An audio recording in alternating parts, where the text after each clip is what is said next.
জাতীয় নেত্রী সাবেক প্রধানমন্ত্রী গণতন্ত্রের মা দেশনেত্রী বেগম খালেদা জিয়ার মুক্তির দাবিতে আয়োজিত আজকের এই বিশাল সমাবেশের সদ্য সভাপতি, আপনাদের সকলের প্রিয় নেতা, আন্দোলন সংগ্রামের পরীক্ষিত নেতা জনাব মির্জা আব্বাস, আজকের অনুষ্ঠানের প্রধান অতিথি যিনি ইতিমধ্যে আন্দোলন সংগ্রামের মধ্য দিয়ে বাংলাদেশের গণমানুষের হৃদয় অর্জন করতে সক্ষম হয়েছেন, বারবার কারণ নির্যাতিত সংগ্রামী জননেতা বিএনপির বিপ্লবী মহাসচিব মির্জা ফখরুল ইসলাম আলমগীর, জাতীয় স্থায়ী কমিটির সম্মানিত সদস্যবৃন্দ সহ সম্মানিত জাতীয় নেতৃবৃন্দ, বিভিন্ন অঙ্গ সংগঠনের নেতৃবৃন্দ, সংগ্রামী ভাই বোনেরা, আসসালামু আলাইকুম।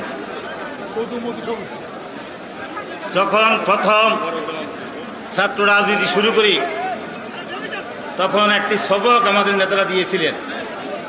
সেই সবকটি ছিল আদর্শের জন্য যে সংগ্রাম, যে লড়াই, এই লড়াই নাকি কখনো ব্যর্থ হয় না, কখনো বিফলে যায় না।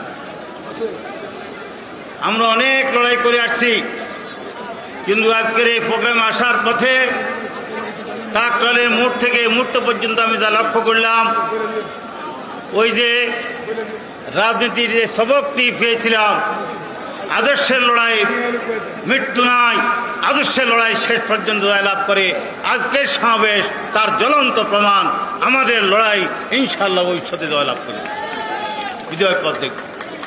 আজকে দেখেন, চোর ডাকাত বদমাইশরা আজকে নিরাপদে থাকে, আর বেগম খালেদা জিয়াকে মৃত্যুর পথে ঠেলে দেওয়া হচ্ছে। আমি আশা করি যতই ষড়যন্ত্র হোক না কেন, জনগণের নেত্রীর প্রতি আল্লাহর রহমত থাকবে। এখানে একটি কথা উঠেছে, খালেদা জিয়াকে, এখানে আইনের কথা আসছে, অনেক কথা আমি বলি, মনে করি হাসিনা তার ক্ষমতাকে টিকে রাখার জন্য খালেদা জিয়াকে আজকে এই মৃত্যুর দিকে ঠেলে দিচ্ছে। তাই আজকে যদি খালেদা জিয়াকে মুক্ত করতে হয়, হাসিনাকে ক্ষমতা থেকে বিদায় দিতে হবে, এই নিকৃষ্ট ফ্যাসিবাদের পতন করতে হবে। সেই পতনের আন্দোলনে আপনারা সকলে ভূমিকা রাখবেন, এই আশাবাদ ব্যক্ত করে আমি আমার বক্তব্য এখানে শেষ করলাম। আল্লাহ হাফেজ। বাংলাদেশ জিন্দাবাদ, বাংলাদেশ জাতীয় দল জিন্দাবাদ, দেশনেত্রী বেগম খালেদা জিয়া জিন্দাবাদ, শহীদ জিয়া রহমান স্মৃতি অমর হোক, আমাদের ভারপ্রাপ্ত চেয়ারম্যান জিন্দাবাদ, জিন্দাবাদ।